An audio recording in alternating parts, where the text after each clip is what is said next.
The next weather team is always here to prepare you. Grant's back now with an early look at what kind of weather we might expect this winter. I kind of feel like we should be looking over our shoulder. Yeah, I do feel like that shoe's got to drop at some point. Absolutely. We kind of need to recalibrate our thinking with all of this because of, yes, last winter. It's been a couple of years since we really had a lot of snow. So when we look at the normals, right, for the last 30 years, a 30-year normal here, we typically see, quite a bit of snow, especially going into January and February. Those are our snowiest months, February being the snowiest month, where we average about 8.4 inches of snow. For the winter, we normally see, or our average is around 23.1 inches of snow, a far cry from what we had last year. So what are we looking at this year? Well, we're in an El Nino pattern, and what does that mean? Actually, it all starts with the waters off the equatorial Pacific of South America.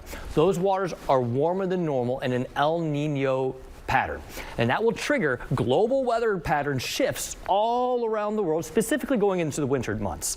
And what we see with that is a stronger Pacific jet, and that will increase the storm track and the frequency of storms that travel across the southern states. That will bring more storms, more low pressure systems, and that could potentially play a part in what we see here in the Northeast. You also get a polar jet stream that's shifted a little farther to the north, and what that would mean is a warmer than normal Pacific Northwest wind, a drier winter across the Great Lakes states in the Midwest, and we're sort of sandwiched in between two of those more active or at least different scenarios. So right now, again, we're in an El Nino pattern. So what I did was I looked back at some of the most recent El Nino winters that we've seen here in the Philadelphia area and tried to see if we could find some sort of similarities or what we might be able to draw from those years.